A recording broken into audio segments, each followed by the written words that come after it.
محمد كما باركت على إبراهيم وعلى آل إبراهيم إنك حميد مجيد.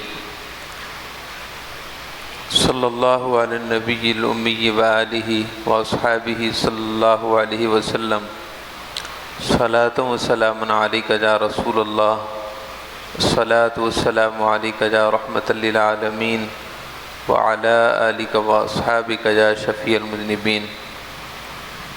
اللهم صل وسلم وبارك على سيدنا ومولانا محمد النبي الأمي الحبيب العالي القدر العظيم الجاه وعلى آلہ وصحبہ وبارک وسلم. الحمدللہ ہم سب کی سعادت مندی اور خوش نصیبی ہے کہ شب عاشوراء اس بابرکت مبارک رات میں اللہ تعالی نے ہم سب کو اپنے گھر میں جمع ہونے کی توفیق عطا فرمائی. پھر کرم بالائے کرم یہ ہے کہ اہل بیت اطہار کا ذکر مبارک سننے کرنے اور سید الشہداء سیدنا امام حسین رضی اللہ تعالیٰ عنہ اور آپ کے بابرکت گھرانے کا ذکر کرنے اور سننے کے بابرکت ارادوں سے مبارک نیتوں سے ہم حاضر ہیں. اللہ تعالیٰ کی رحمت سے امید ہے کہ انشاءاللہ اس بابرکت گھرانے کے صدقے اللہ تعالیٰ ہمیں خوب برکتیں نصیب فرمائے. پچھلے درس و بیانات میں اہل بیت اطہار علیہم رضوان اور بالخصوص حسنین کریمین کے بارے میں بار بار ذکر ہوتا آیا کہ وہ حضور کے کتنا قریب تھے. اللہ تعالیٰ نے ان کو نبی اکرم صلی اللہ علیہ وسلم کی محبت کی کتنی خیرات عطا فرمائی. حضور کی نسبت، حضور کا تعلق، حضور کا خانوادہ ہونا، حضور کی ذریت ہونا، حضور کا خون مبارک ہونا، آپ کی نسل مبارک ہونا یقیناً بہت بڑی شان ہے. اس میں کسی کو تردد اور شک و شبہ نہیں ہو سکتا کہ آپ صلی اللہ علیہ وسلم کے ساتھ اگر معمولی نسبت بھی کسی شے کو حاصل ہو جائے تو وہ شے فرش سے عرش تک پہنچ جاتی ہے. معمولی نسبت بھی حاصل ہو جائے تو اللہ تعالیٰ اس کو شان ہی شان عطا فرماتا ہے اور پھر شانوں کا سلسلہ قائم رہتا ہے. اگر آپ صلی اللہ علیہ وسلم سے کسی شے کو معمولی سی نسبت ہو جائے. قصبہ اونٹنی آپ صلی اللہ علیہ وسلم کی سواری ہے، آپ کی بابرکت مبارک اونٹنی جس پر آپ سوار ہوتے تھے. نبی اکرم صلی اللہ علیہ وسلم سے نسبت ہو گئی کہ آپ اس کے راکب تھے، وہ آپ کی مرکوب تھی، آپ اس کے سوار تھے، وہ آپ کی سواری تھی. نسبت تو بس اتنی ہی ہے. اللہ تعالیٰ نے اس قصبہ اونٹنی کو یہ شان عطا فرمائی کہ جب انسان جنت میں، صالح انسان اپنے اعمال کی وجہ سے جنت میں داخل ہو رہے ہوں گے تو یہ اونٹنی بھی جنت میں داخل ہوگی. آپ صلی اللہ علیہ وسلم کی اونٹنی تو پھر آپ کی اونٹنی ہے. حضرت سیدنا سلیمان علیہ السلام کی نسبت بھی کسی جاندار جانور کو حاصل ہو جائے، حضرت سیدنا صالح علیہ السلام کی نسبت اونٹنی کو حاصل ہو جائے کہ آپ نے چٹان سے معجزے کے ساتھ جس اونٹنی کو ظاہر کیا تھا وہ بھی تو اونٹنی ہی تھی، جانور تھی، لیکن اللہ تعالی نے آپ کی نسبت سے اس اونٹنی کو بھی یہ شان عطا فرمائی کہ جب جنت میں اہل ایمان داخل ہوں گے تو ناقہ صالح سیدنا صالح علیہ السلام کی اونٹنی بھی جنت میں جائے گی. وہ مینڈھا جو سیدنا اسماعیل علیہ السلام کی جگہ بطور فدیہ ذبح ہوا تھا، وَفَدَيْنَاهُ بِذِبْحٍ عَظِيمٍ، چھری تو آپ کے حلقوں میں مبارک پر چلنا تھی لیکن اللہ تعالی نے سیدنا اسماعیل علیہ السلام کی جگہ جنت سے ایک مینڈھا بھیج دیا اور وہ پھر سیدنا اسماعیل علیہ السلام کی جگہ ذبح ہو گیا. آپ کی نسبت اسے حاصل ہو گئی. تو تو اہل جنت میں سے وہ ذبیحہ مینڈھا بھی ہے، وہ مینڈھا بھی جنت میں داخل ہوگا۔ اگر کوئی کہے کہ وہ جنتی مینڈھا ہے تو جنت میں واپس جائے گا، روایات میں آتا ہے کہ وہ جنتی مینڈھا نہیں ہے، یہ وہ مینڈھا ہے جو دنیا میں پلا تھا، دنیا میں پروان چڑھا تھا، نشو و نما پائی تھی، اور پھر اسے جنت میں پہنچایا گیا اور جنت میں نشو و نما پاتا رہا۔ سیدنا اسماعیل علیہ السلام کے وفدیناہ بذبح عظیم کی شان جب ظاہر ہوئی تو پھر یہ جنت سے دوبارہ یہاں پہنچ گیا، دنیا میں پہنچ گیا۔ تو حضور اکرم صلی اللہ علیہ وسلم کی معمولی نسبت بھی کسی شے کو حاصل ہو جائے تو وہ شے عرش سے، فرش سے عرش تک پہنچ جاتی ہے۔ آپ صلی اللہ علیہ وسلم کی اونٹنی دنیا کی چیز تھی، دنیا کے جانوروں میں سے ایک عام جانور تھا، لیکن آپ کے ساتھ جب نسبت حاصل ہوئی تو وہ بھی جنتی ہو گئی، اونٹنی بھی جنتی ہو گئی۔ تو اب آپ اندازہ کیجئے حسنین کریمین اہل بیت اطہار جن کو آپ صلی اللہ علیہ وسلم کے ساتھ خونی رشتہ ہے، ذریت کا رشتہ ہے، اولاد ہونے کا رشتہ ہے، پھر صرف رشتہ ہی نہیں بلکہ اس رشتے میں محبت کی لطافتیں بھی بہت زیادہ ہیں۔ حضور بار بار ان کی شان بھی بیان فرمائیں، آپ صلی اللہ علیہ وسلم ان سے محبت کی دعا بھی کریں اور یہ بھی عرض کریں کہ اللہ میں ان سے محبت کرتا ہوں، تو بھی ان سے محبت فرما، اور جو ان سے محبت کرے اللہ تو ان سے بھی محبت فرما۔ جن کی شانیں اس طرح بیان ہوئی ہوں یقیناً ان کی بڑی شان ہے۔ یہ پچھلے 9 درسوں کا خلاصہ اور لب لباب میں نے آپ کے سامنے رکھ دیا ہے، جو پچھلے درسوں میں ہمارے دوست و احباب نہیں آتے رہے تاکہ ان کے ذہن میں خلاصہ ہو جائے۔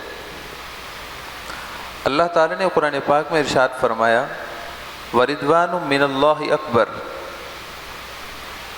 اور اللہ کے ہاں سب سے بڑی نعمت، اللہ کے ہاں سب سے بڑی نعمت وہ یہ ہے کہ اللہ راضی ہو جائے۔ وَرِضْوَانٌ مِّنَ اللَّهِ اکبر، اللہ کے ہاں اللہ کے بندوں کے لیے سب سے بڑی نعمت یہ ہے، دنیا کی سب سے بڑی نعمت یہ ہے کہ اللہ راضی ہو جائے۔ اگر اللہ راضی ہے، اللہ کا رسول راضی ہیں تو یہ سب سے بڑی نعمت ہے، اس سے بڑی نعمت کوئی نہیں، کیونکہ دنیا کی باقی چیزیں، باقی نعمتیں وہ رضا الہی کے ماتحت ہیں۔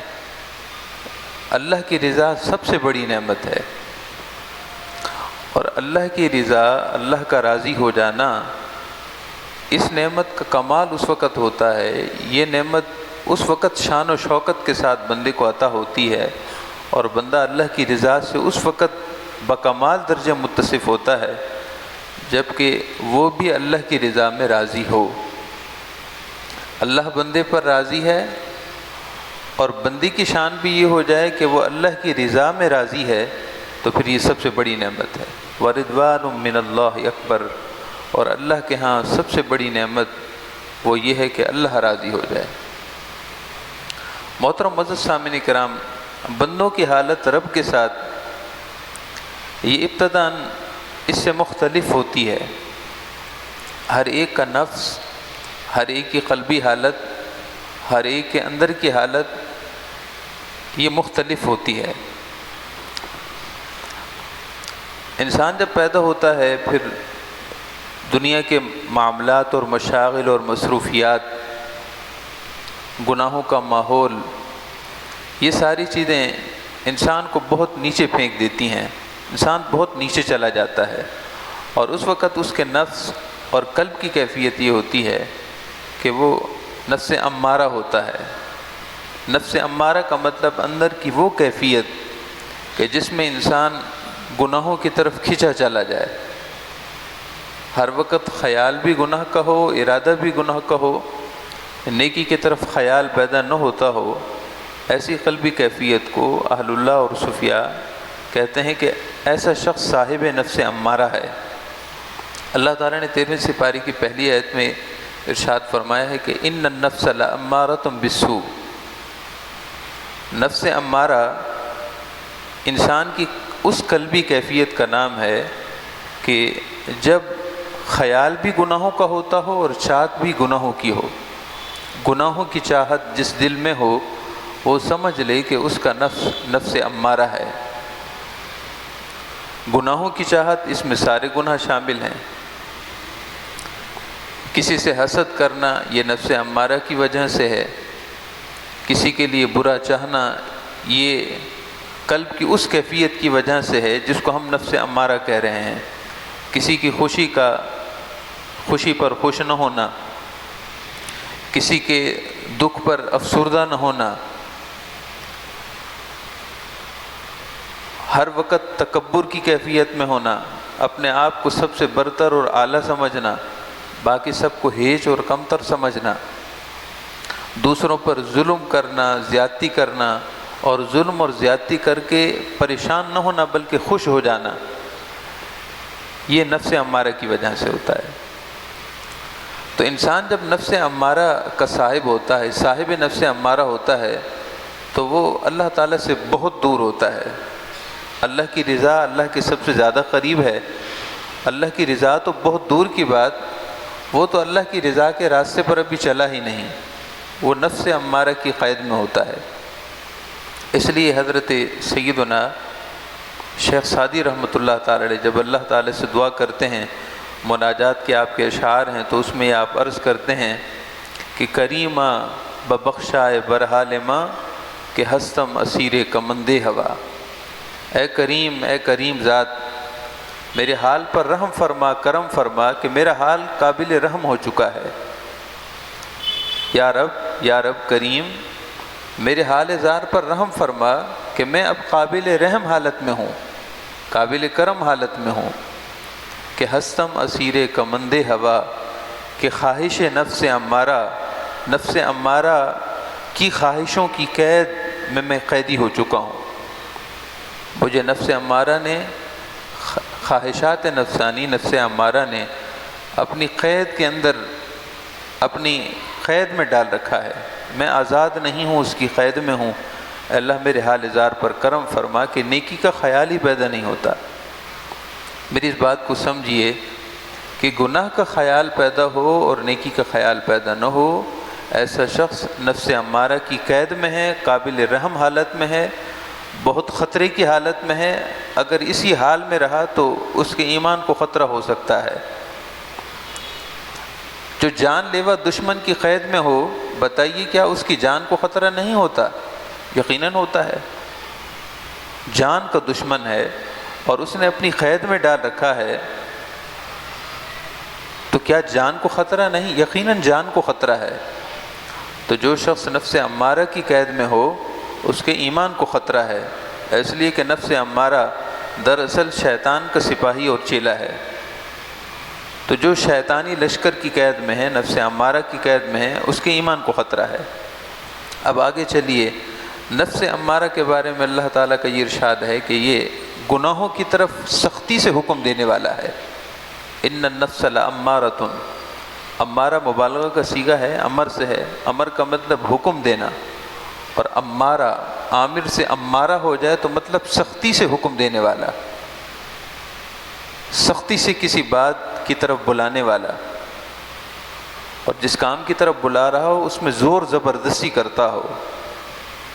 گناہوں کی طرف زور زبردستی کی کیفیت پیدا ہو، کھچاؤ پیدا ہو، اور انسان بعض دفعہ اپنے ہی ہاتھوں مجبور ہونا شروع ہو جائے، یہ خطرناک کیفیت ہے۔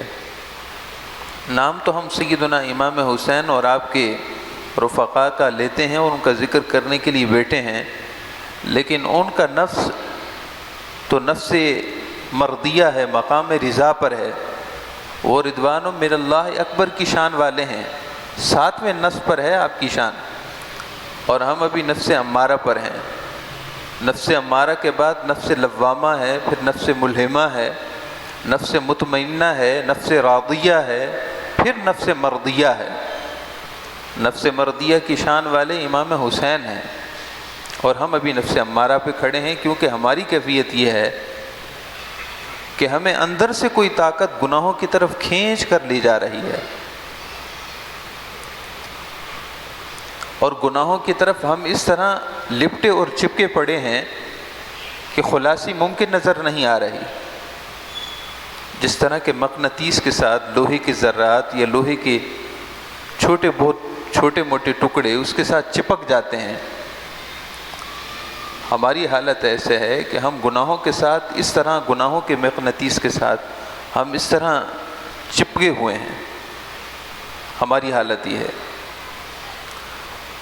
پھر اس کے بعد جب ریاضت ہوتی ہے، مجاہدہ ہوتا ہے، ہم اس طرح کا بیان سنتے ہیں اور بات سنتے ہیں کہ ہاں واقعی ہماری حالت تو یہ ہے کہ ہمارا نفس ہمارا قابل اصلاح ہے، اس کو سمجھانے کی ضرورت ہے، بجائے اس کے کہ وہ ہمیں نیکی کا حکم، برائی کا حکم دے، ہمیں اس سے جان چھڑانی ہوگی۔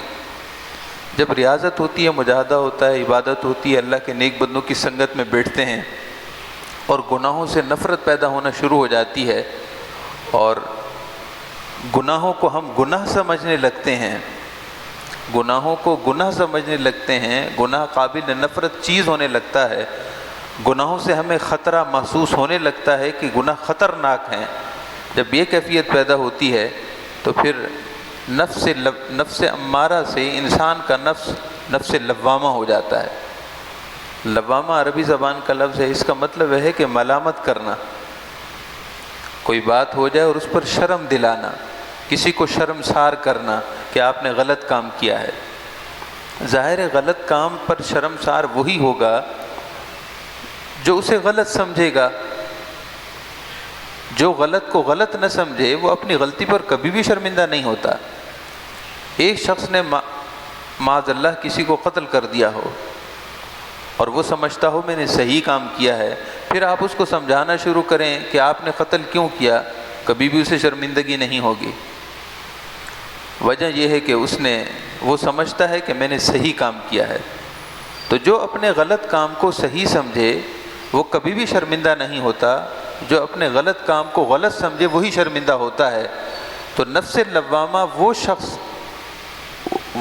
شخص اس کا مالک ہوتا ہے کہ جو گناہوں کو گناہ سمجھنا شروع کرے، جس کے لیے گناہ قابل نفرت ہو جائیں، جو چوری کو چوری اور غلط سمجھنے لگے کہ جہنم میں لے جانے والا عمل ہے، میرے لیے خطرناک ہے، جو سود کو اپنے لیے دنیا اور آخرت کی بربادی سمجھے، وہ شخص کہا جائے گا کہ یہ نفس لوامہ رکھتا ہے۔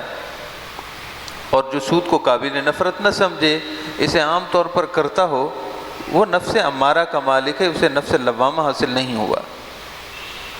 اللہ تعالیٰ کو اپنے بندوں سے اتنی محبت ہے، اپنے بندوں کے بارے میں اللہ تعالیٰ خیر کا اس قدر ارادہ فرماتا ہے کہ کوئی بندہ اگر گناہوں کو قابل نفرت سمجھنا بھی شروع کر دے تو اللہ تعالیٰ اس صاحب نفس کی بھی شان بیان فرماتا ہے۔ لا اقسم بالنفس اللوامہ، مجھے قسم ہے نفس لوامہ کی۔ اللہ پاک ارشاد فرماتا ہے کہ مجھے قسم ہے نفس لوامہ کی۔ اللہ تعالیٰ انہی چیزوں کی قسم کھاتا ہے جو اس کی بارگاہ میں شان والی ہوتی ہیں۔ لا اقسم بالنفس اللوامہ، مجھے قسم ہے، میں قسم ارشاد فرماتا ہوں نفس لوامہ کی۔ یا رب العالمین، نفس لوامہ ابھی نفس مطمئنہ نہیں بنا تو آپ قسم کیوں فرما رہے ہیں؟ ارشاد فرمائے کہ قسم اس لیے ارشاد فرما رہا ہوں کہ میرا بندہ، میرے بندے پہلے گناہ کو قابل نفرت نہیں سمجھ رہے تھے، لیکن جب انہوں نے گناہ کو قابل نفرت سمجھنا شروع کیا ہے تبھی سے میں ان سے محبت فرمانے لگا ہوں۔ میں ان سے محبت اسی وقت سے فرمانے لگا ہوں جب سے انہوں نے گناہ کو قابل نفرت سمجھا ہے۔ گناہ چھوڑا نہیں ہے، گناہ ابھی اسی طرح کر رہے ہیں۔ قابل نفرت سمجھنے پر اللہ تعالیٰ کی بارگاہ میں لائق محبت ہو جاتے ہیں تو سمجھیے کہ ان کی کتنی بڑی شان ہوگی جو اس درجے پر فائز ہوتے ہیں کہ نیکی میں، عبادت میں، ریاضت میں ترقی کرتے ہیں، منزلیں طے کرتے ہیں، درجات طے کرتے ہیں اور اس شان پر جا کر پہنچتے ہیں کہ اے ہمارے رب، پہلے تو ہمارے نیکی کی طرف آنے پر ہم سے محبت کرتا تھا، اے اللہ آج ہماری حالت یہ ہے کہ تو جو فیصلہ فرما دے، جو تیرا حکم ہو، تیرے ہر حکم پر ہم راضی ہیں۔ تو یہ نفس لوامہ کی کیفیت وہ ہوتی ہے جب انسان گناہ کو قابل نفرت سمجھنے لگے اور نیکیوں کی طرف بڑھنا شروع کرے۔ پھر جب اور ریاضت ہوتی ہے تو پھر وہی نفس لوامہ نفس ملہمہ بن جاتا ہے۔ سورۃ الشمس میں اللہ تعالیٰ نے لفظ ارشاد فرمائے ہیں کہ فَأَلْهَمَهَا۔ نفس ملہمہ کا مطلب یہ ہوتا ہے کہ طبیعت میں اس طرح کی طبیعت ہو جائے کہ اب نیکیوں کی طرف دل چاہنے لگے۔ پہلے تھا کہ صرف گناہ قابل نفرت ہوئے تھے، اب کیفیت یہ ہو جائے کہ نیکیوں کی طرف دل للچانے لگے، نیکیوں کی طرف دل کھنچنے لگے، شوق ہو کہ میں قرآن پاک کی تلاوت کر لوں، دل میں ایک کیفیت ابھرے کہ قرآن پاک کی تلاوت میں مجھے سکون ملے گا، میں قرآن پاک کی تلاوت کر لیتا ہوں۔ نماز نہیں پڑھی تو دل بے قرار ہے، دل میں اطمینان نہیں، دل بے قراری کی کیفیت میں ہے، دل چاہتا ہے کہ نماز پڑھ لوں تاکہ دل کو قرار مل جائے۔ نفس امارہ اور نفس لوامہ بالکل ایک دوسرے کی ضدیں ہیں۔ نفس امارہ میں یہ ہوتا ہے کہ انسان کو نیکی میں بے قراری ہوتی ہے اور گناہ میں قرار ملتا ہے۔ نفس ملہمہ میں بالکل مختلف کیفیت ہو جاتی ہے، گناہ میں بے قراری ہوتی ہے اور نیکی میں قرار ملتا ہے۔ یہ نفس کا تیسرا درجہ ہے جس کو نفس ملہمہ کہتے ہیں۔ یاد رکھیے کہ نفس لوامہ جو درمیانی کیفیت ہے اس میں انسان ڈاما ڈول ہوتا ہے۔ نفس لوامہ جب گناہ کو چھوڑا تھا اور نیکی کی وادی میں قدم رکھنا چاہتا تھا، اس درمیان میں اس کو بالخصوص مجاہدے کی ضرورت ہوتی ہے، اللہ والوں کی سنگت میں بیٹھنے کی ضرورت ہوتی ہے، اپنے آپ کو گناہوں سے بہت دور لے جانے اور نیکیوں کے بہت قریب اپنے آپ کو رکھنے کی ضرورت ہوتی ہے، چونکہ تھوڑی سی بھی غفلت انسان کو دوبارہ نفس امارہ کی وادی میں دھکیل سکتی ہے۔ اور مسلسل محنت، مسلسل ریاضت، مسلسل مسجد میں بیٹھنا، اللہ والوں کے ساتھ بیٹھنا، مسلسل گناہوں کو چھوڑے رکھنا، نیکیوں کے قریب رہنا، یہ انسان کو نفس ملہمہ کی طرف پیش قدمی میں مدد فراہم کرتی ہے۔ ہماری کیفیت بس نفس لوامہ تک ہی رہتی ہے، نفس لوامہ سے ہم آگے نہیں بڑھتے۔ ماہ رمضان ہو یا نیکیوں کے اور ماحول مہیا ہو جائیں تو ہم نفس امارہ سے نکل کر نفس لوامہ تک پہنچتے تو ہیں، لیکن پھر محنت، مسلسل محنت نہیں ہوتی۔ نفس لوامہ میں چند دن، چند مہینے رہتے ہیں، پھر دوبارہ نفس امارہ میں آ جاتے ہیں۔ یا اگر کوئی بہت قسمت اور نصیب مقدر والا ہوا، کبھی نفس ملہمہ میں پہنچا بھی، یعنی اس کو نیکیوں کا شوق ہونے لگا، قرآن پاک کی تلاوت میں سکون ملنے لگا، نماز پڑھنے میں قرار محسوس ہونے لگا، مگر اس پر استقامت نہیں ہوتی، ماحول کے بدلنے کی وجہ سے اور گناہوں کے چاروں اطراف میں حملے کرنے کی وجہ سے نفس ملہمہ میں چند دن ہی چند لوگ رہتے ہیں، پھر دوبارہ نفس لوامہ کے راستے سے پھر نفس امارہ میں پہنچتے ہیں۔ محترم معزز سامعین کرام، میری بات کو سمجھیے۔ آج رات شب عاشورہ کی ہے اور ہم ذکر کر رہے ہیں اہل بیت اطہار کا، جن کی شان مقام رضا کی ہیں، جن کی شان مقام رضا کے بلند مقام والی ہیں، اور وہ 7ویں نصب پر، 7ویں درجے پر فائز ہیں، اور ہم تو نفس امارہ، نفس لوامہ، نفس امارہ، نفس لوامہ یہیں چکر کاٹ رہے ہیں، اور مطمئن صرف اس بات پر ہیں کہ ہم ان کے نام کی نیاز کر رہے ہیں اور ان کی بارگاہ میں ایصال ثواب کے لیے سبیلیں لگا رہے ہیں۔ آج 9 محرم الحرام اور کل 10 محرم الحرام ایصال ثواب کے لیے گھر میں کچھ بنا کر تقسیم کر دیں گے، مگر کبھی ہم نے یہ نہیں سوچا کہ نفس امارہ، نفس لوامہ کی وادیوں سے ہم کب نکلیں گے۔ یہ تو اظہار عقیدت ہے، اظہار محبت ہے، جو ہمارے ایمان کا حصہ ہے۔ ایصال ثواب، ان کو ثواب پہنچانا اور ثواب ان کی خدمت میں پیش کرنا ہمارے عقیدے اور عقیدت کا ایک جزو ہے، بہت اچھی بات ہے، لیکن کبھی اندر کو بھی تو ان کے قریب کریں نا۔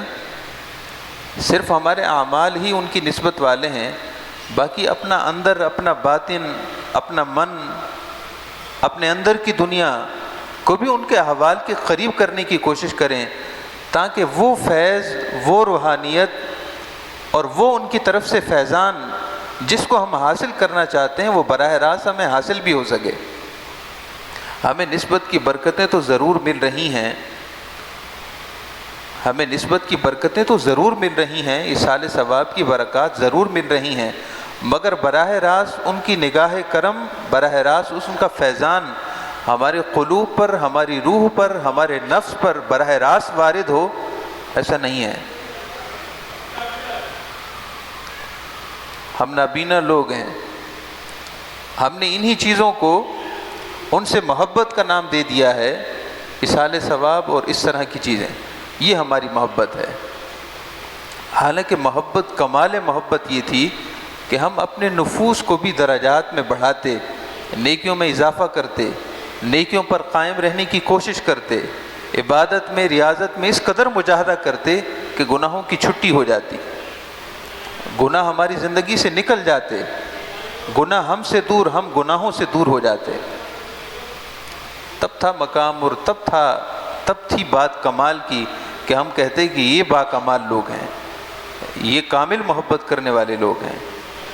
تو نفس امارہ میں انسان گناہوں کی طرف کھینچا چلا جاتا ہے، پھر جب عبادت میں ترقی ہوتی ہے تو پھر گناہ لگنے لگتے ہیں، یہ نفس لوامہ ہے۔ پھر جب اور زیادہ محبت اللہ کی عبادت کے ساتھ ہو جائے تو وہ نفس لوامہ نفس ملہمہ سے بدلتا ہے، نیکیوں کے خیالات پیدا ہوتے ہیں، یوسوس فی صدور الناس کی کیفیت سے بندہ نکل جاتا ہے۔ یوسوس فی صدور الناس، گناہوں کے خیالات دل میں پیدا ہونے کی دنیا سے نکل جاتا ہے، اس اندھی دنیا سے اور اندھیر دنیا سے نکل جاتا ہے، پھر اس نور کی دنیا میں داخل ہونا شروع ہو جاتا ہے کہ جہاں نیکیوں کا خیال پیدا ہو۔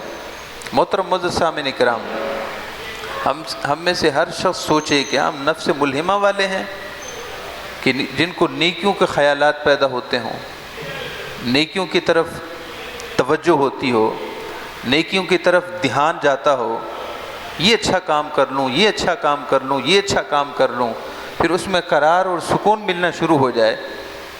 یقیناً بہت کم ہی ایسا ہوتا ہے۔ یہ نفس ملہمہ، یہ مقام صلحاء ہے، صلحاء کا درجہ ہے، لیکن ابھی اس سے ولایت اور اللہ کے قرب کا راستہ شروع نہیں ہوتا۔ جب نفس ملہمہ نفس مطمئنہ سے بدلتا ہے، چوتھے نمبر پر چوتھا درجہ نفس مطمئنہ کا ہوتا ہے۔ یا ایتھا النفس المطمئنہ، اے وہ نفس جو مطمئنہ کی شان والے ہیں۔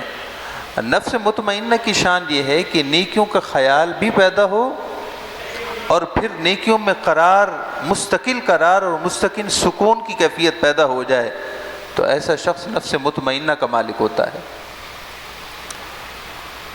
تھوڑی بہت نیکی میں سکون ملا پھر ختم، یہ نفس ملہمہ تھا۔ لیکن نیکی میں سکون ایسا ہے کہ مستقل سکون ہے، استقامت مل گئی، اللہ تعالیٰ نے یہ درجہ مستقل دے دیا، اللہ تعالیٰ نے یہ رتبہ مستقل عطا کر دیا کہ اے میرے بندے، اب جب بھی کوئی نیک کام کرے گا تجھے سکون ہی سکون ملے گا، کبھی ایسا نہیں کہ کبھی سکون ملے اور کبھی نہ ملے، ایسا نہیں ہوگا۔ اگر مستقل سکون کی کیفیت شروع ہو جائے، مستقل اللہ تعالیٰ کی طرف سے قرار نعمت نصیب ہو جائے، مستقل یہ درجہ مل جائے، تو پھر ایسا شخص نفس مطمئنہ کا مالک ہوتا ہے۔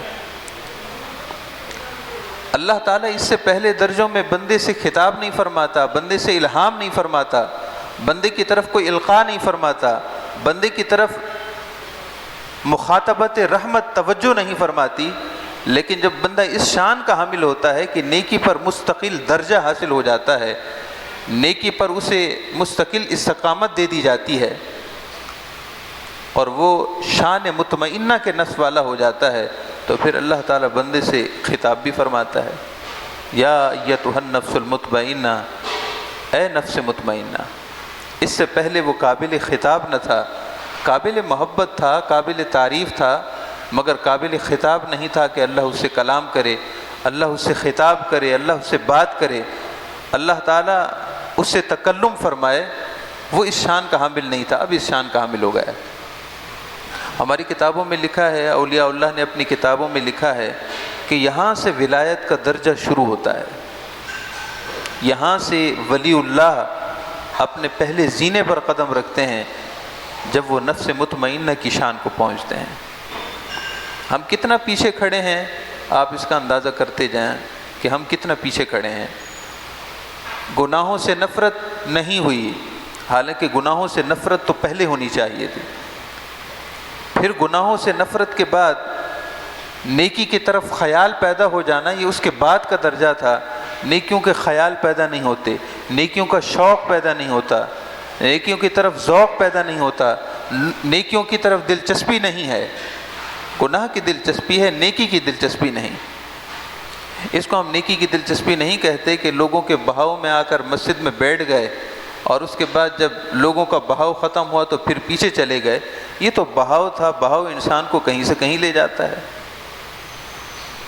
گناہوں کا بہاؤ بھی انسان کو لے جاتا ہے، نیکی کا بہاؤ بھی لے جاتا ہے۔ یہ تو بہاؤ کی قوت اور طاقت تھی۔ یہ تو اس بہاؤ، جیسے پانی میں بہاؤ آتا ہے، سیلاب آتا ہے تو بڑی بڑی چیزوں کو بہا کر لے جاتا ہے، بڑے بڑے کنٹینر اور ٹرک اس میں بہتے چلے جاتے ہیں۔ آپ دیکھتے نہیں کہ سمندر میں بڑے بڑے بحری جہاز ہیں جن میں سینکڑوں کنٹینرز کی گنجائش ہوتی ہے، ہزار کنٹینرز کی گنجائش ہوتی ہے، لیکن جب اسی سمندر میں طغیانی ہوتی ہے تو وہ سمندر میں ان جہازوں، بحری جہازوں کی کیفیت ایسے ہوتی ہے جیسے عام پانی میں تنکا ہو۔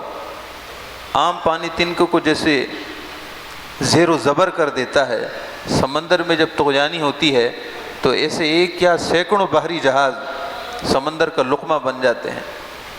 تو بہاؤ تو بڑی طاقت رکھتا ہے، بہاؤ تو انسان کو کہیں سے کہیں لے جائے۔ تو چند دن کے لیے مسجد آنا اور پھر غائب ہو جانا، نہ یہ نیکی کا خیال ہے یا نہ یہ نیکی کا ذوق ہے۔ ایسے لوگ اپنے آپ کو صالح نہ سمجھا کریں، وہ نفس امارہ والے ہیں، نفس لوامہ والے ہیں، نفس ملہمہ کی شان والے نہیں ہیں۔ اگر نفس ملہمہ کی شان والے ہوتے تو پھر نفس مطمئنہ کی کوشش بھی تو کرتے کہ ہمیں نیکی پر مستقل قرار حاصل ہو۔ تو بہرحال جب انسان کو نیکی پر استقامت نصیب ہو جائے، مستقل قرار، مستقل سکون کی نعمت مل جائے، قرآن پڑھے تو بے اختیار آنکھوں سے آنسو روا ہونے لگیں، نماز پڑھے تو نماز میں ایسا سرور ملے کہ اے اللہ بس رات لمبی ہوتی رہے اور میرے سجدے طویل ہوتے رہیں، یہ کیفیت پیدا ہو جائے۔ دعا کے لیے ہاتھ اٹھائے تو ہاتھ نیچے کرنے کو جی نہ چاہے، وقت دیکھے تو وقت اتنا گزر چکا ہو، یا رب العالمین دعا میں اتنا سرور ملا کہ مجھے آدھے گھنٹے کی خبر بھی نہ ہوئی۔ ایسے لوگ نفس مطمئنہ والے ہیں، جبکہ ان کو یہ مستقل شان ملے، کبھی ہو کبھی نہ ہو تو یہ نفس ملہمہ ہے۔ مستقل شان عطا ہو جائے، مستقل درجہ مل جائے، مستقل مقام حاصل ہو جائے تو یہ نفس مطمئنہ ہے۔ یہاں سے ولایت شروع ہوتی ہے، یہاں سے اللہ کی دوستی کا راستہ شروع ہوتا ہے، یہاں سے اللہ تعالیٰ کے قرب کی منزلیں شروع ہوتی ہیں۔ اب وہ بندہ یہ بات کہلانے کا حقدار ہے کہ اسے اولیاء اللہ میں شمار کیا جائے۔ پھر آج سے آگے چلیے، نفس مطمئنہ پر جب پھر مزید عبادت ریاضت ہوتی ہے، اللہ کی اطاعت ہوتی ہے، اللہ کی فرما برداری ہوتی ہے، تو پھر اس کی شان یہ ہو جاتی ہے کہ اس کے لیے سب سے بڑی چیز یہ ہوتی ہے کہ میں اللہ کو راضی کروں۔ وَرِضْوَانٌ مِّنَ اللَّهِ اکبر۔ جب نفس مطمئنہ پر پہنچتا ہے تو پھر اس کا خیال یہ ہوتا ہے کہ کوئی راضی ہو یا ناراض ہو مجھے پرواہ نہیں، مجھے پرواہ صرف اس بات کی ہے کہ میرا رب راضی ہو، مجھے اپنے رب کو راضی کرنا ہے، میرے رب راضی ہو۔ رشتہ دار چھوٹتے ہیں تو ایک نہیں سارے چھوٹ جائیں، لیکن میں اپنے رب کو ناراض نہیں کر سکتا، میں اپنے اس محبوب حقیقی کو ناراض نہیں کر سکتا جس نے مجھے ازل سے اپنی محبت کے لیے پیدا کیا ہے، اور اس وقت سے اس کی بے پایاں رحمتیں، بے شمار بے پناہ رحمتیں مجھ پر چھما چھم برس رہی ہیں، ایک لمحہ کے لیے بھی اس کی رحمتوں کا سلسلہ رکا نہیں، میں تو اس کو راضی کروں گا۔ جب یہ کیفیت بنتی ہے کہ میں نے اپنے رب کو راضی کرنا ہے، میرے رب راضی رہے، اللہ اور اس کا رسول راضی رہیں، تو ایسا شخص پھر نفس راضیہ میں شمار ہوتا ہے۔ نفس راضیہ کا مطلب راضی کرنے والا، اپنے رب کی رضا کا طالب، اللہ کو راضی کرنے کا طالب ہے۔ اس کی جستجو یہی ہے کہ اللہ کو راضی کر لوں، اس کی جستجو یہی ہے، لگن یہی ہے، اس کی دغز یہی ہے کہ میرے رب راضی ہو جائے، میرے رب راضی ہو جائے۔ رات کو سوتا ہے تو اسی دھیان پر سوتا ہے کہ معلوم نہیں میرے رب مجھ سے راضی ہوا ہے کہ نہیں ہوا، اسی خیال میں رات گزرتی ہے۔ صبح اٹھتا ہے تو تب بھی اسے یہی خیال ہے، نہ جانے میرے رب مجھ سے کب راضی ہوگا، میں اپنے رب کو راضی کیسے کر سکتا ہوں۔ خیال آتا ہے کہ کسی نے کہا کہ نفل پڑھے جائیں تو رب راضی ہوتا ہے، نفل پڑھنا شروع ہو جاتا ہے۔ کبھی خیال آتا ہے کہ قرآن اللہ کا کلام ہے، اللہ کا کلام پڑھنے سے اللہ راضی ہوگا، تو کلام الہی میں مشغول ہو جاتا ہے، ڈھونڈتا ہے راستے اپنے رب کی رضا کے، اپنے رب کو راضی کرنے کے راستے ڈھونڈتا ہے، کبھی ادھر جاتا ہے کبھی ادھر جاتا ہے، ہر وقت سرگرداں ہے میرے رب راضی ہو جائے، اللہ راضی ہو جائے۔ یہ دلچسپیاں ہماری دنیا کے معاملات کے لیے ہوتی ہیں، مگر اللہ کو راضی کرنے کے لیے یہ دغز نہیں ہے۔ لوگ بڑی مشکل سے فرض نماز پڑھتے ہیں، اور فرض نماز پڑھ کر بھی یہ سمجھتے ہیں گویا کہ انہوں نے بہت بڑا تیر مارا ہے۔ تمہیں تو اس حال میں ہونا چاہیے تھا کہ تم ایسے نظر آتے کہ جیسے تم رب کی جستجو میں ہو۔ تم نے اپنے آپ کو ایسے کر لیا ہے کہ جیسے معاذ اللہ نماز کو تمہاری ضرورت تھی کہ تم نے نماز پڑھ لی۔ نماز کو تمہاری ضرورت نہ تھی، بلکہ تمہیں نماز کی ضرورت ہونی چاہیے تھی۔ ایسا نہیں ہونا چاہیے تھا کہ نماز کو فرض سمجھ کر، رسم سمجھ کر پڑھ لیتے کہ ہاں میں نے ایک ذمہ داری ادا کر دی۔ نماز کو ذمہ داری سمجھ کر نہ پڑھو، نماز کو اپنی ضرورت سمجھ کر پڑھو۔ سمجھ رہے ہیں آپ میری بات؟ ہم نماز کو اور دیگر عبادات کو ذمہ داریاں سمجھ کر پڑھتے ہیں، یہ ہم پر ذمہ ہے۔ جیسے کہ قرض اتار دیتے ہیں، کسی کا قرض اتار دیں تو ہم راحت پاتے ہیں کہ قرض اتر گیا۔ ہم نماز کو اس طرح کا قرض اور ذمہ داری سمجھتے ہیں، نماز پڑھ کر ہمیں یوں سکون ملتا ہے جیسے بوجھ اتر گیا، حالانکہ نماز پڑھ کر ہمیں ہمارے نماز سے پہلے بھی سکون ہوتا۔ نماز پڑھ کر یہ راحت ہوتی کہ اے اللہ مجھے تیرے قرب کا راستہ مل گیا ہے، مجھے تیرے تعلق کا راستہ مل گیا ہے۔ قرض اترنے والے قرض کا بوجھ جب اتر جائے، وہ جو سکون میسر آتا ہے وہ والا سکون نہیں ہونا چاہیے تھا۔ تمہیں وہ والا سکون ہونا چاہیے تھا کہ نماز پڑھتے تو ایسے کہ کأنہ تراہ، جیسے تم اپنے رب کو دیکھ رہے ہو۔ نماز کی کیفیت تو ایسی ہونی چاہیے تھی۔ نماز پڑھ کر تمہیں احساس نعمت ہوتا کہ ہاں اللہ کی نعمت مجھے ملی ہے کہ میں نے نماز پڑھی ہے۔ یہ کیا کہ نماز پڑھ کر تمہیں وہ سکون ملا کہ جیسے کوئی بوجھ اتار دیا گیا ہو معاذ اللہ۔ تو نفس مطمئنہ کی شان والے وہ ہیں کہ جن کو اللہ تعالیٰ نیکی پر مستقل استقامت دے دے، اور پھر محنت کرتے جائیں حتیٰ کہ اس درجے، اس ذوق بندگی کو پہنچیں، اے میرے رب تو راضی ہو جا۔ تو کب راضی ہوگا؟ صبح راضی ہوگا، شام راضی ہوگا، تو رات کے اگلے پہر راضی ہوگا، رات کے پچھلے پہر راضی ہوگا۔ میرے رب اگر رات کے پچھلے پہر تو راضی ہوتا ہے تو بندہ اٹھنے کے لیے تیار ہے۔ پچھلے پہر اٹھنا تو کیا اے اللہ میں ساری رات تیرے حضور کھڑا ہونے کے لیے تیار ہوں، بندہ حاضر ہے، ہاتھ باندھے کھڑا ہے، تو راضی ہو جا۔ جب انسان مقام رضا کی اس ابتدائی درجے کو پہنچتا ہے تو وہ مقام راضیہ پر ہوتا ہے، مقام راضیہ پر ہوتا ہے، اپنے رب کو راضی کرنے کے راستے پر نکل پڑتا ہے۔ یہ مقام رضا کا پہلا حصہ ہے جس کو ہم مقام راضیہ کہتے ہیں۔ یہ مقام رضا کے دو، مقام رضا کا ایک پہلا حصہ ہے، ایک دوسرا حصہ ہے۔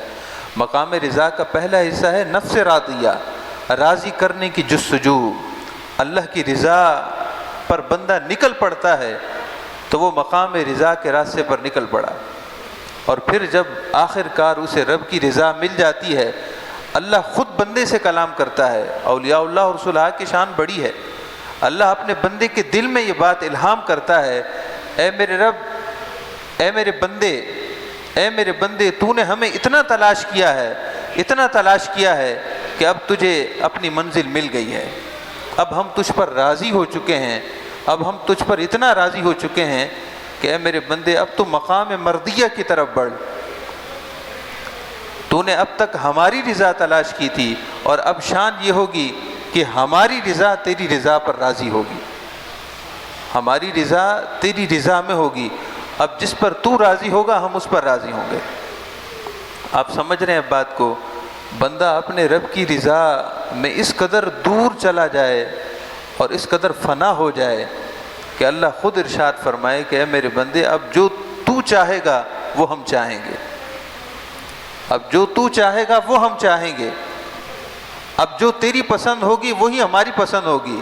اب تک تو ہماری پسند ناپسند کا خیال کرتا رہا، اب جو تیری پسند وہی ہماری پسند۔ سیدنا عمر فاروق کا درجہ مقام مرضیہ کا تھا۔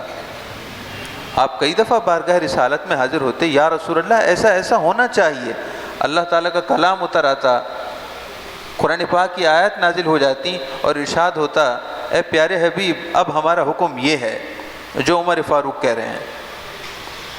عمر فاروق پہلے کہتے تھے، خواہش کا اظہار کرتے تھے، یا رسول اللہ ایسا ہونا چاہیے، اللہ کا کلام اتر آتا، یا رسول اللہ ازواج مطہرات کے لیے دیگر اہل ایمان کا پردہ ہونا چاہیے کہ وہ پردے میں خطاب کریں۔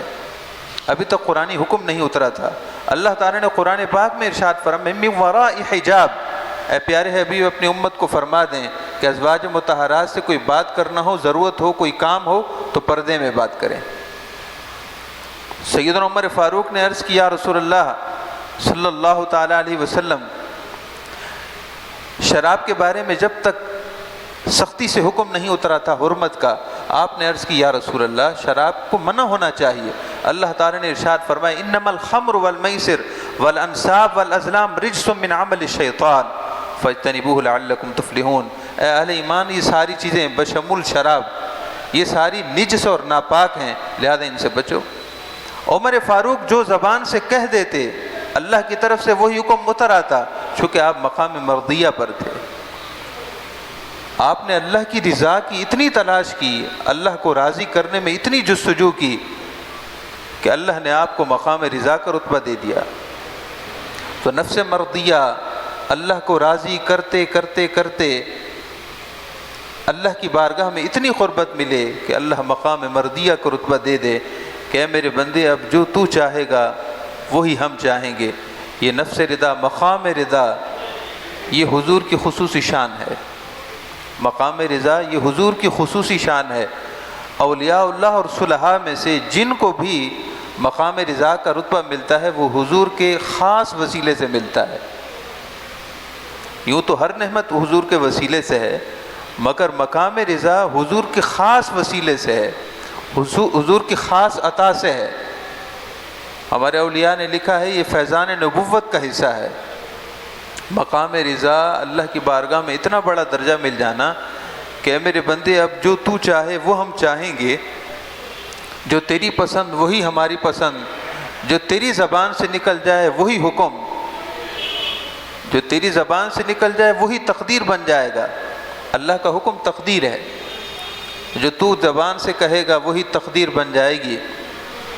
یہ مقام رضا کا رتبہ ہے۔ سیدنا یوسف علیہ السلام اللہ کے پیارے نبی ہیں، برگزیدہ نبی ہیں، آپ کا مقام رضا مقام نبوت والا مقام رضا ہے۔ آپ خوابوں کی تعبیر جانتے تھے، سورہ یوسف میں بھی ذکر ہے، آپ سے ایک دو بار خواب کی تعبیر پوچھی گئی، آپ نے تعبیر بتائی اور جو تعبیر بتائی ہو بہو وہی ہوا۔ ایک شخص نے آ کر عرض کی کہ حضور میں نے یہ خواب دیکھا ہے۔ آپ نے فرمایا اس کی تعبیر یہ ہے۔ اس نے کسی برے خواب کا تذکرہ کیا، آپ نے اس کی تعبیر بتا دی۔ وہ بعد میں ہنسنے لگا اور کہنے لگا کہ حضور میں نے تو مذاق کیا تھا، میں نے تو اس طرح کا کوئی خواب نہیں دیکھا۔ آپ نے فرمایا تو نے خواب دیکھا یا نہ دیکھا، جو ہم نے تعبیر بتا دی وہ ہو کر رہے گی۔ وہی ہوا، اس کو نقصان ہو گیا۔ سیدنا عمر فاروق کی خدمت میں ایک شخص حاضر ہوا، آپ نے فرمایا تیرا نام کیا ہے؟ اس نے کہا میرا نام جمرہ ہے، انگارہ، عربی زبان میں انگارے کو جمرہ کہتے ہیں۔ میرا نام انگارہ ہے۔ مذاق کرنے لگا، آپ کا مذاق اڑانے لگا۔ آپ اس سے سنجیدہ ہو کر پوچھ رہے تھے، وہ آپ پر طنز کرنے کے لیے کہنے لگا میرا نام انگارہ ہے۔ آپ نے فرمایا کون سے قبیلے سے تعلق رکھتے ہو؟ اس نے کوئی ایسا لفظ بولا جس میں آگ کا معنی تھا۔ پھر آپ نے فرمایا قبیلے کی شاخ کون سی ہے؟ اس نے کوئی ایسا لفظ کہا جس میں چنگاری کا معنی تھا۔ آپ نے فرمایا پھر تو جل کیوں نہ گیا، پھر تیرا گھر جل کیوں نہ گیا؟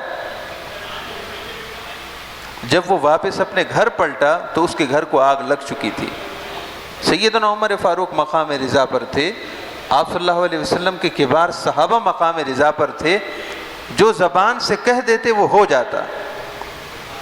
یہ مقام رضا ہے، وہ اللہ کے خاص بندے اہل رضا اللہ کی رضا پانے میں زندگی گزار دیتے ہیں، اپنے کنبے اور خاندان قربان کر دیتے ہیں، تکلیفیں اور مصائب و آلام کو گلے سے لگا لیتے ہیں، صرف اس لیے کہ رب راضی ہو جائے۔ اور پھر جب رب راضی ہوتا ہے تو اس شان کے ساتھ راضی ہوتا ہے کہ اے میرے بندو، تم دنیا میں جو چاہو گے وہ بھی ہو جائے گا، اور آخرت میں جو مانگو گے وہ تمہیں منہ مانگا ملے گا۔ سیدنا امام حسین رضی اللہ تعالیٰ عنہ اور آپ کے دیگر خانوادے اور آپ کے بابرکت خاندان کے افراد، بالخصوص سیدہ زینب اور دیگر برگزیدہ افراد، وہ مقام رضا پر فائز تھے۔ ہم لوگ نابینا ہیں، ہم لوگ صرف ظاہر کو دیکھتے ہیں، ہمیں نہیں معلوم روحانی کتنی درجے ہیں، روحانی کتنی منزلیں ہیں، روحانی کتنے درجات ہیں۔ ہم صرف یہی دیکھتے ہیں کہ بظاہر انہوں نے اتنا لمبا سفر کیا، مظلومیت کا سفر کیا۔ بظاہر وہ مظلومیت کا سفر ضرور تھا، لیکن وہ اللہ کی رضا کے طالب تھے، طالبین رضا تھے، اور طالبین رضا تھے حضور کے گھرانے کی شان کے مطابق، اور جب رب نے انہیں دیا مقام رضا تو ان کی شان کے مطابق دیا۔ عقلیں دنگ رہ جاتی ہیں، اہل اللہ اور اہل کشف کی عقلیں حیران رہ جاتی ہیں جب وہ اپنی نگاہ کشف سے شہداء کربلا کا رتبہ دیکھتے ہیں کہ کس رتبے پر فائز تھے۔ خواجہ ذوالنون مصری رحمۃ اللہ علیہ نے فرمایا کہ مقام رضا 3 شرطوں کے ساتھ مشروط ہے۔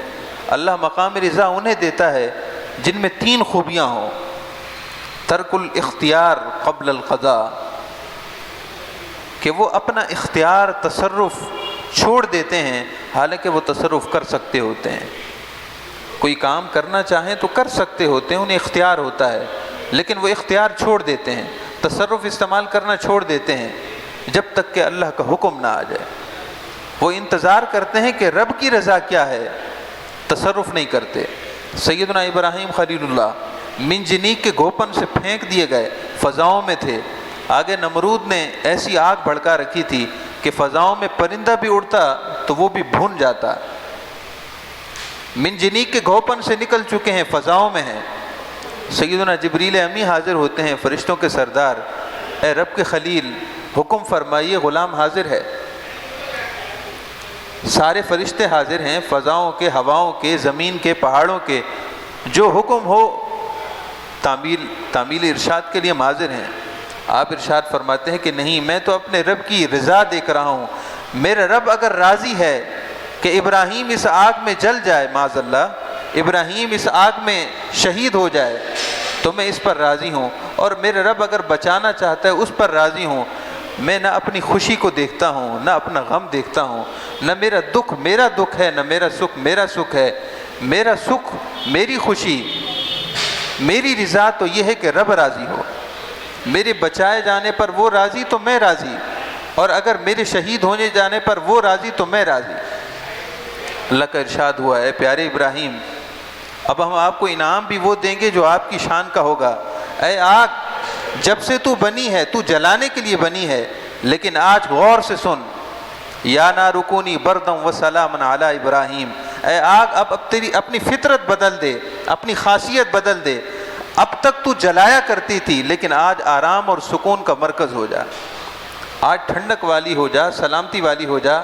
میرے ابراہیم خلیل اللہ نے میری رضا چاہی ہے، ہم نے ان کی رضا کی خاطر اے آگ تیری خاصیت بدل دی ہے، تیری فطرت بدل دی ہے۔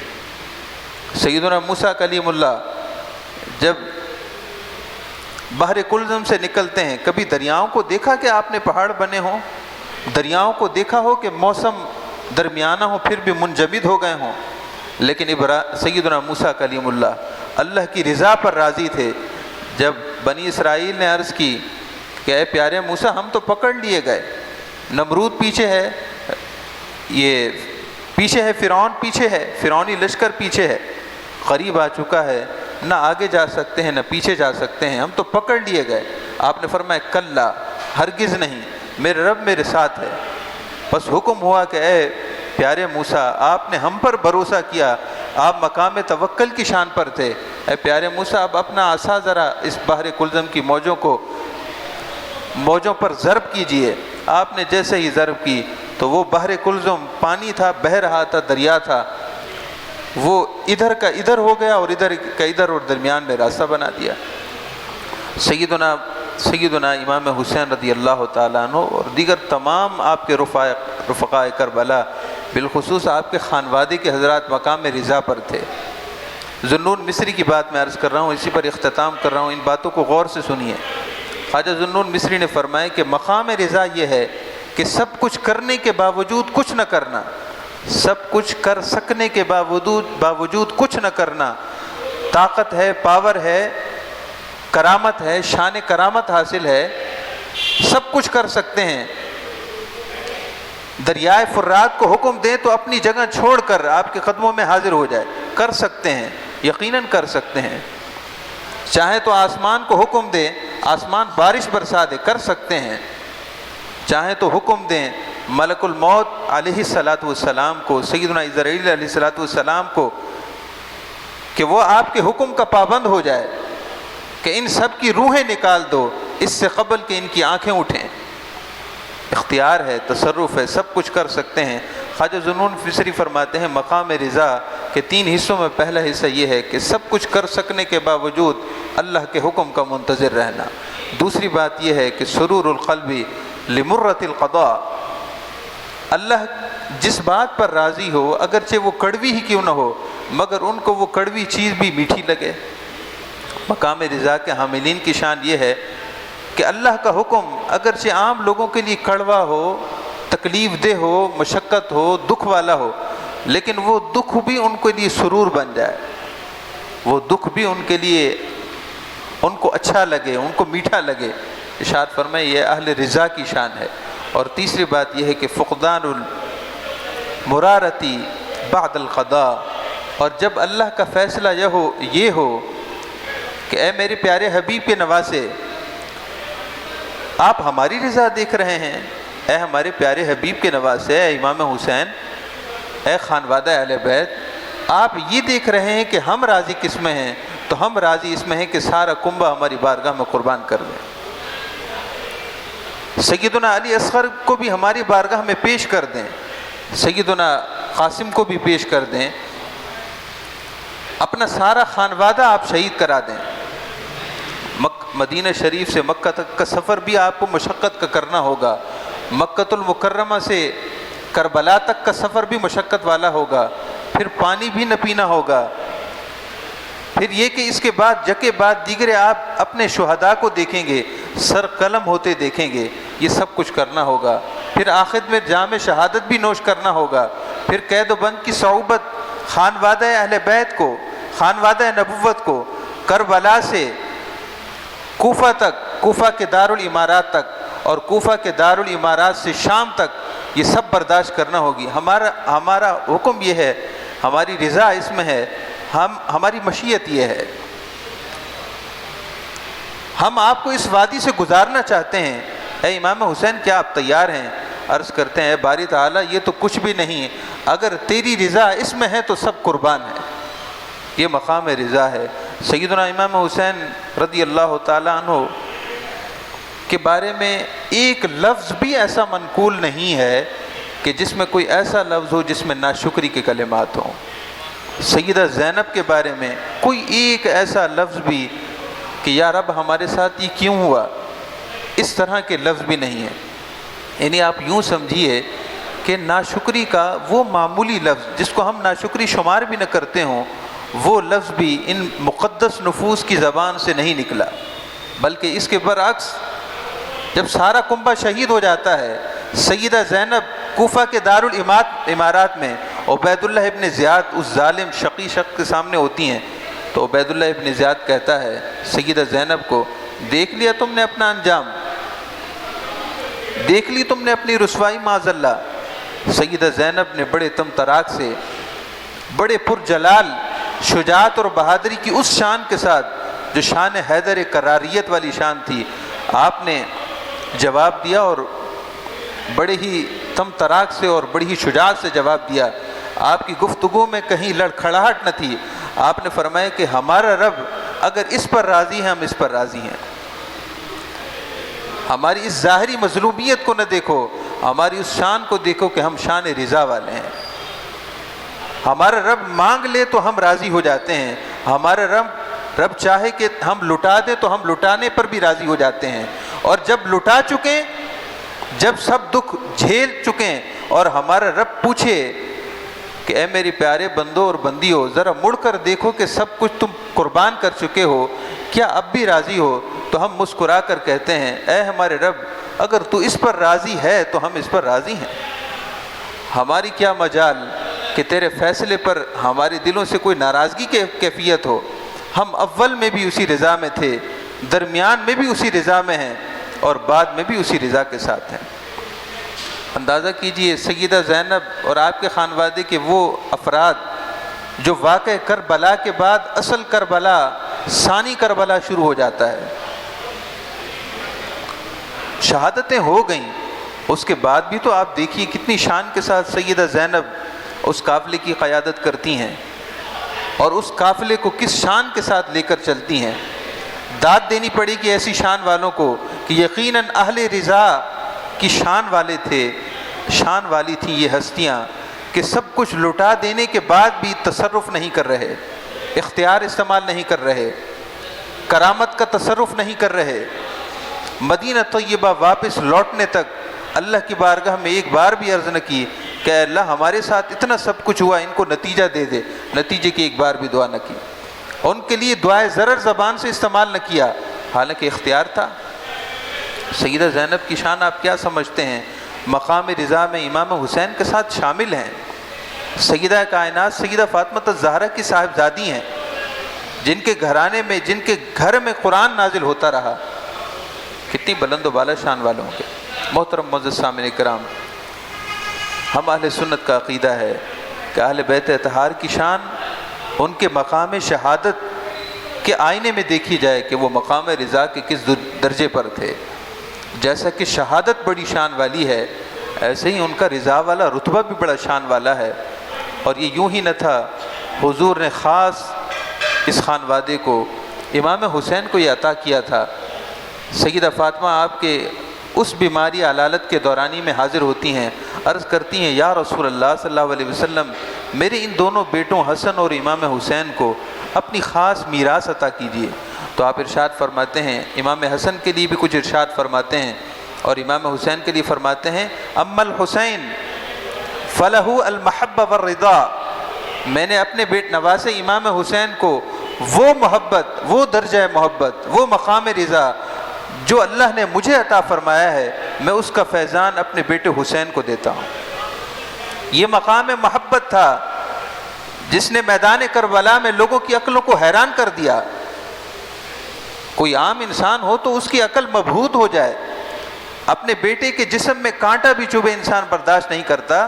یہاں سیدنا امام حسین نے اپنی گود میں، اپنی آغوش میں معصوم علی اصغر کے حلقوم مبارک میں تیر لگتا ہوا دیکھا، ان کو تڑپتا ہوا دیکھا اور ان کو شہید ہوتا ہوا، اور روح آپ کے جسم مبارک سے نکلتی ہوئی دیکھی، لیکن پھر بھی زبان پر یہی تھا اے میرے رب تو راضی تو میں بھی راضی۔